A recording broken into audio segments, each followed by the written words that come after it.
8 a.m. I was drinking black coffee by my lake when 4 massive charter buses barreled up my gravel drive. 50 strangers piled out like they were arriving at some resort. Coolers, fishing gear, speakers, right onto my private dock. Then came HOA President Veronica Blackwell, wobbling to the mud in $800 heels and acting like she owned the place. "Marcus," she screeched, "you can't block community access. This is shared property." Shared? My blood pressure spiked.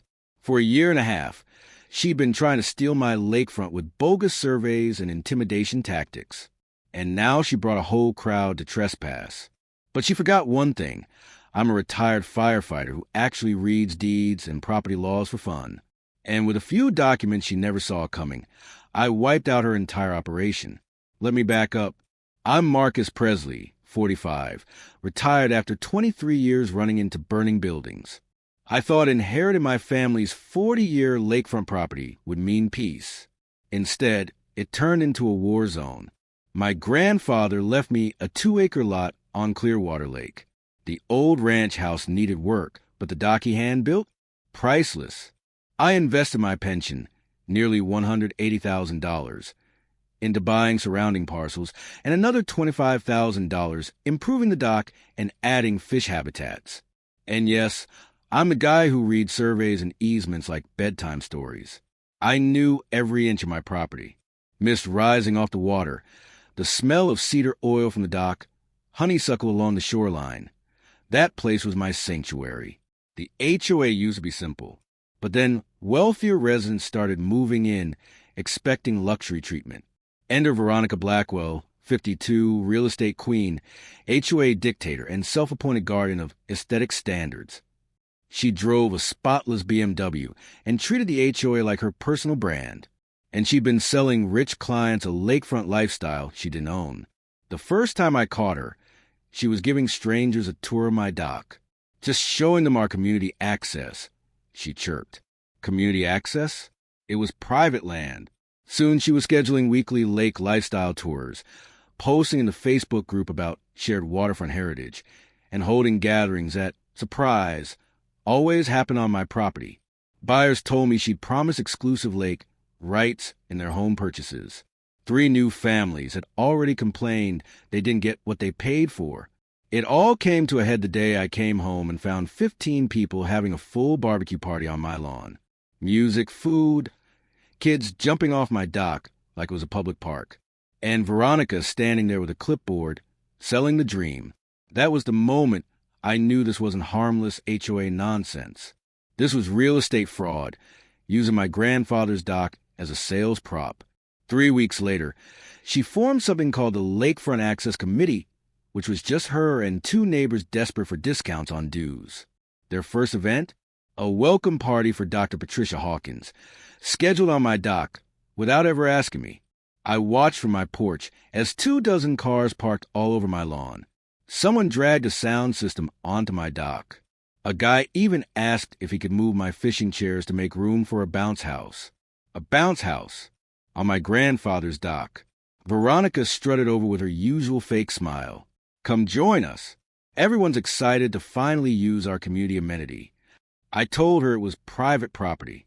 She hissed, "Don't embarrass yourself, Marcus. We have traditional access rights." What she didn't know, I had county property surveys pulled up on my phone, and traditional access rights is just HOA fancy language. Real access requires recorded easements, and there were none. I started reading the documents aloud. Guests went quiet. The bounce house slowly deflated behind them, like it understood what was happening. Then Dr. Hawkins, who just bought a house, walked over, embarrassed. "Veronica told me lake access came with my purchase. It's the only reason I bought here." She showed me the listing on her phone. It clearly promised private dock rights and exclusive lake access. Fraud in black and white. Neighbors stared. The music died. Veronica's tan face turned ghost white. I announced, loud enough for everyone, "You've been selling amenities you don't own." She snapped, threatening to report my dock improvements. But everything on my land was fully permitted, and I had recordings, witnesses, and documentation. Round 1, Marcus. 2 days later, She escalated. She called an emergency HOA meeting about lake access equity. The agenda? A proposed $75,000 special assessment, supposedly to buy lake rights. Meaning, she wanted the neighborhood to pay her to steal my land. The meeting room was packed. Veronica rolled out a PowerPoint showing fancy lakeside communities stats and, unbelievably, a photo of my dock labeled, Proposed Community Asset. She launched into a speech about one resident hoarding our shared amenities. Some newcomers nodded along, not realizing they were watching a full-blown power grab. And that's where everything really started to unravel. Veronica launched her meeting with a speech about community unity, waving dramatically toward me as if I were the villain of Pine Ridge. She painted me as someone trying to build walls instead of being a good neighbor. Classic guilt trip manipulation. Then came her big move. She introduced a so-called property law consultant, Robert Michaels. Slick suit, polished shoes, overpriced briefcase. He looked like someone who charges by the minute. Mr. Michaels has reviewed our situation, Veronica announced proudly, and confirmed the HOA has several legal paths to secure community access. Michaels stepped forward like he was about to deliver Supreme Court doctrine. Based on my preliminary review, he said, there appear to be discrepancies in the boundary lines. Historical use patterns may have created implied easements predating current ownership. I nearly laughed.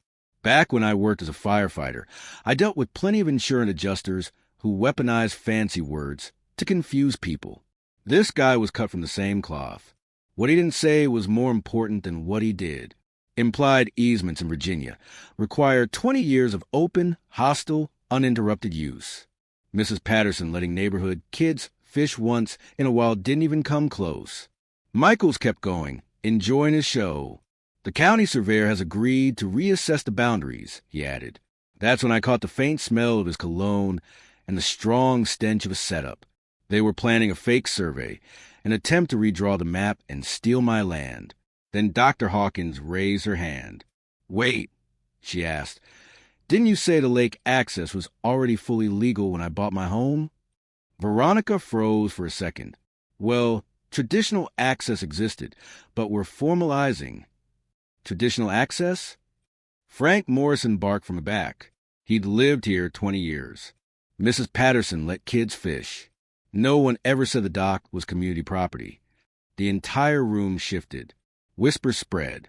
People were catching on. But Veronica pushed ahead anyway. She claimed that my refusal to participate was hurting home values, and that lake access increased prices by 15 to 20%. Translation: she'd been using my dock to pad her real estate commissions. I stood up slowly as the room fell silent. Veronica, I said, you just admitted to using my private property as a selling tool. That's fraudulent misrepresentation, and you can lose your real estate license for it. A pin could have dropped. Only the humming lights made a sound.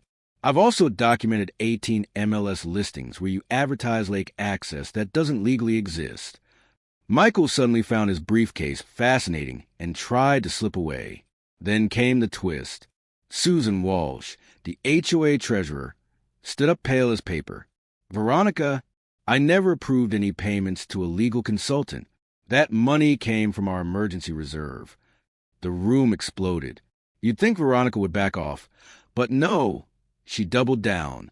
A week later, event planning trucks were in my driveway, unloading stages, speakers, and banners like they were prepping for a county fair. What is this? I asked the lead guy. Pine Ridge Community Festival, sir. Full lakefront activation by noon. Lakefront activation, like my grandfather's dock, was part of an amusement park. Who authorized this? HOA President Blackwell. She said the venue was confirmed and permits cleared. I opened Facebook. There it was, Pine Ridge Lakefront Festival. $50 per family. Live music, food trucks, media coverage from Channel 7. She'd invited the news to film her taking over my land. I spent the whole morning calling vendors, the TV station, and the event company. Veronica had signed contracts under the HOA's tax ID, claiming authority she didn't have, to rent land she didn't own. That's fraud. Federal fraud. By late morning, cars were pouring in. Over 300 people crowded my lawn. Kids ran to my dock. The smell of fried food and generator fumes filled the air. Then Veronica arrived in a rented, decorated golf cart like she was running for office, reporters filming her every move. "Welcome to Pine Ridge's inaugural Lakefront Festival," she boomed. I'd had enough. I walked out with a folding chair, thermos in hand, and started live streaming. "Good morning." I called out cheerfully. "Beautiful day to hold an unauthorized festival on my private property using forged permits." The crowd froze. Reporters ran toward me. Veronica nearly dropped her megaphone. I held up paperwork. "I've spoken with county officials. Using someone else's property address for commercial permits is a felony." Gasps rippled across the lawn. One man shouted, "I paid $50 for lake access. Where's my refund?" The crowd snapped. People demanded answers, angry and embarrassed. "Ladies and gentlemen," I said, "you're witnessing real estate fraud in real time, and it's all recorded." Car doors slammed as families fled. Veronica's empire collapsed in front of the news cameras. But that wasn't even the worst of it. 3 days later, my friend David Kim, an attorney, called. "Marcus, you need to sit down." Veronica had been collecting $3,000 amenity fees from each new buyer, promising lake access she didn't own. Over 3 years, she'd stolen at least $45,000 from families. And she'd gone even further. "She listed your dock as an HOA asset on their insurance policy," David said. "That's felony insurance fraud. The insurer is about to void the entire community's coverage. If someone got hurt at one of her fake events, the HOA would be on the hook for millions. Mortgage companies would demand immediate payoff. Families could lose their homes." Then came the nuclear bomb. "She's done this before," David said. 2 other states. Same scheme. Left before regulators caught her. A serial real estate predator. And the final blow. Insurance cancellation goes out Friday. After that, the entire neighborhood could collapse financially. You've got 72 hours. My firefighting instincts kicked in. "What's the nuclear option?" I asked. "FBI Financial Crimes Unit, emergency assets freeze, Attorney General referral, and full media exposure." David answered. "This qualifies for federal RICO prosecution. She could be looking at 20 years. And that's where the real war began. For the first time in months, the morning air smelled like victory instead of violation. "David," I said, touching my grandfather's signature on a 40-year-old deed, "let's end her." The balance of power had shifted. Veronica's empire was about to become her prison sentence. Within 6 hours, my living room had transformed into a command center that would have impressed an FBI task force. Maps, laptops, legal pads, and stacks of financial records covered every surface. Strong coffee filled the air, blending with the electric tension preparing to take down a career criminal. David arrived first, briefcases in hand, eyes sharp. "I've got direct contacts at the state attorney general's office and the FBI Financial Crimes Unit. Both have been tracking multi-state real estate fraud. Veronica just became their prime target." Next came Susan Walsh, our HOA treasurer and retired CPA, who had been secretly documenting every financial irregularity. She spread 3 years of meticulously organized bank statements across the table. $23,000 in unauthorized legal fees paid to firms that conveniently handle her real estate deals, Susan said, highlighting entries. $8,000 in so-called community improvements benefiting only her street. And here's the smoking gun. HOA funds being transferred into a shell account she controls. Then Agent Patricia Thompson entered, laptop in hand, eyes glinting with satisfaction. She had been building a federal case against Veronica for months. "Mr. Presley, your documentation is the missing link we needed. Veronica Blackwell is running an organized criminal enterprise across state lines." Her laptop displayed a digital map dotted with pins marking Veronica's previous schemes: Tennessee, North Carolina, Virginia. Identical pattern every time. Infiltrate HOA leadership, claim private amenities as community assets, collect fraudulent fees, manipulate insurance. The confirmed theft across 3 states, $180,000. Insurance fraud damages, $2.3 million. And she made one fatal mistake. She targeted a retired firefighter who understands systematic threat elimination, Thompson said. David leaned in. What's our timeline? RICO statutes, Thompson explained, allow immediate asset freezes, restitution, and insurance coordination, but timing is critical. Veronica had already begun moving money offshore. I stood at the whiteboard, instinctively planning like I did during firefighting emergencies. We need coordinated strikes. No chance for escape like she had in Tennessee or North Carolina. David outlined a battle plan. Criminal referral to the FBI with complete documentation. Emergency federal asset freeze. Insurance fraud report to the Attorney General. Real estate commission complaint to revoke her license. All filed simultaneously within 24 hours. Susan raised a key point. Community protection.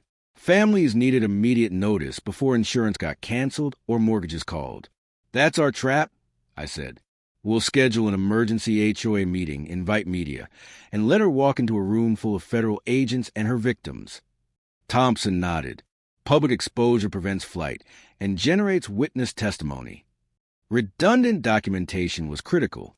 Susan, photograph every financial record and store duplicates off-site. David, prep federal filings, but don't submit yet. Thompson, ensure FBI investigators attend the HOA meeting. I instructed. I glanced at my grandfather's doc. Veronica thinks she's dealing with confused neighbors and petty local politics. She has no idea she's already been under federal investigation and that every one of her crimes is evidence for a RICO prosecution. By Friday evening, the noose tightened. She went scorched earth. Overnight, all 12 property boundary markers vanished, professionally removed without a trace. The metallic taste of rage filled my mouth. By noon, she'd hired Harrison Webb, a high-powered criminal defense attorney, to send a 20-page cease and desist threatening $500,000 in damages. Classic predator intimidation. Her next move was brazen. Her teenage son Tyler destroyed my fish habitats while live streaming it, captions boasting, "Cleaning up our lake." When Deputy Rodriguez arrived, Veronica had preemptively filed harassment complaint against me, muddying legal waters. Mr. Presley, this is conspiracy to commit destruction of private property, Rodriguez said grimly as we reviewed the footage. Then the twist, Rodriguez's radio crackled. All units. Federal agents requesting immediate assistance for a multi-jurisdictional financial crimes investigation in Pine Ridge subdivision. Her attorney had no clue that while he threatened me with letters, the FBI was preparing arrest warrants. Meanwhile, her psychological warfare escalated. The neighborhood Facebook group was flooded with coordinated posts painting me as unstable, an orchestrated reputation attack. Marcus, Janet Rodriguez said at 9 p.m., someone left anonymous threats on 5 neighbors' cars tonight. She's trying to intimidate supporters. From decades fighting fires, I knew corner criminals become exponentially dangerous. But every act of intimidation, vandalism, and false report only added federal charges. Agent Thompson called at 10 p.m. Marcus, she just made career-ending mistakes. Flight risk behavior triggers immediate arrest authority. Saturday morning, during your HOA meeting, she'll be arrested in front of all her victims and the media. Friday morning, Veronica's final gambit. An emergency HOA session at 6 a.m. to vote me out for violating community standards. She had only notified 2 compliant board members, making any votes invalid. Susan called at 5:30 a.m., furious. She's planning to declare your property abandoned and authorize HOA maintenance to steal your lakefront. I arrived at her door at 6 a.m., coffee in hand, and walked past her shocked gasp into the living room, where 2 confused board members were seated. Veronica's empire was about to collapse, live, in front of everyone, with federal agents waiting. Virginia HOA law requires all members be notified of any meeting affecting their property rights. I said casually. Funny how she'd forgotten that detail. Veronica's face went through a dozen color changes as she realized I wasn't just here. I was recording everything. Settling into her white sofa like I owned the place, I pulled out a thick manila envelope delivered by Agent Thompson at dawn. Some reading material for everyone. I said, opening it. Federal criminal indictment. mail fraud, wire fraud, insurance fraud, and RICO racketeering against Veronica Blackwell. Arrest scheduled. I checked my watch theatrically about 4 hours from now. Silence filled the room except for the ticking of her grandfather clock and the rattling of her attorney's coffee cup. "That's not real," she whispered, cracking. "You're making this up to disrupt legitimate HOA business." "Oh, it's very real," I replied, reading aloud from the official documents. United States District Court, Eastern District of Virginia, case number 2:024CR00000847. The United States of America versus Veronica Lynn Blackwell. Board member Tom Wilson finally spoke. "Wait, are we sitting in a criminal's living room planning to—" My phone buzzed. A text from Agent Thompson. Suspect attempting to transfer additional funds. Arrest moved up 30 minutes. "Actually," I said, standing, "we need to wrap this up. The FBI will be here in half an hour to arrest our esteemed HOA president for multiple federal felonies." Veronica snapped. "You bastard." She lunged toward me with a letter opener, screaming, "You've destroyed everything, my career, my reputation, my life." I stayed calm, just out of range. "Yeah, Veronica, that's exactly how we handle systematic criminal behavior." The distant sound of sirens mingled with her hysteria. "When I go down, I'm taking everyone with me." I checked my phone again. "Actually, when you go down, you're going down alone. 0 people agreed to protect you. Everyone's cooperating with federal prosecutors." Footsteps and car doors signaled the end of her reign. Through her window, I saw Agent Thompson and 2 FBI agents approach her with arrest and asset seizure orders. "Game over, Veronica," I said, placing my coffee cup on her expensive table. "Time to face the consequences." Saturday, 6 p.m., Community Center. Over 200 residents packed the room, built for 75, with Channel 7 News, 3 FBI agents, a state attorney general representative, and mountains of documentation. Veronica's attorney, Harrison Webb, sat in the front row looking like he'd chosen the wrong career. At 6:05, Veronica entered, flanked by 2 private security guards. Chin raised, hands trembling. She carried a thick folder of documents. The room fell silent. "I've called this meeting to address malicious lies against me," she announced. Her audacity was breathtaking. She was trying to control the narrative while under federal indictment. Dr. Hawkins raised a hand. "Veronica, are the federal charges real?" Her voice cracked. "Fabricated by a vindictive neighbor." Time for the mic drop. I stood, pulling out a thick binder from Agent Thompson. "Ladies and gentlemen, let me clarify. Veronica Blackwell was arrested yesterday morning on 17 federal charges, including mail fraud, wire fraud, insurance fraud, and racketeering under RICO. She's been systematically defrauding this community for 3 years." Gasps. Families realized they were staring at a federal criminal. $45,000 in fraudulent lake access fees, manipulated insurance policies risking mortgages, and identical schemes in Tennessee and North Carolina. Agent Thompson stepped forward. "Mr. Presley is correct. Ms. Blackwell is out on $500,000 bond pending trial. Her assets are frozen, restitution proceedings underway." The room erupted in anger and relief. "Where's my $3,000 lake fee? My insurance?" Veronica snatched the microphone. "This is a witch hunt. I built this community." Janet Rodriguez shouted, "You took our money for amenities you don't own." Susan Wall stood, holding 3 years of financial records. "Veronica, you embezzled $23,000 from community funds, filed fraudulent insurance claims, and ran a criminal enterprise. Everyone here is your victim." The weight of the room hit Veronica. No allies, no protection, no escape. She shrieked, throwing the microphone. "Fine. You want to destroy me? I'll take the community down with me." Agent Thompson moved. Handcuffs appeared. "Veronica Blackwell, you're under arrest for violating bond conditions and threatening federal witnesses." Click. The handcuffs shut. 200 residents erupted in applause. Veronica's reign of terror was over. Aftermath. 6 months later. Federal trial. Veronica pled guilty to avoid 20 years. Sentenced to 4 years plus $127,000 restitution. Real estate license permanently revoked in 12 states. Community board elected. Susan Walsh, president. Dr. Hawkins, treasurer. Full transparency implemented. Insurance premiums dropped 15%. Honest reporting wins. Families reinvested settlements. Legal aid fund. Neighborhood watch. Scholarships. Lakefront Conservation Festival raised $25,000 for legal defense and environmental education. Doc transformed into an educational platform for children's ecology programs.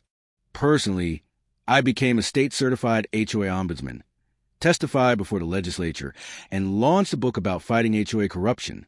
A text from Agent Thompson, new multi-state HOA fraud case. Need your expertise. I answered yes. Always yes. Communities deserve protection from predators who steal dreams for profit. Morning bird songs and children's laughter drift across the lake. Peaceful, protected, permanent, victory.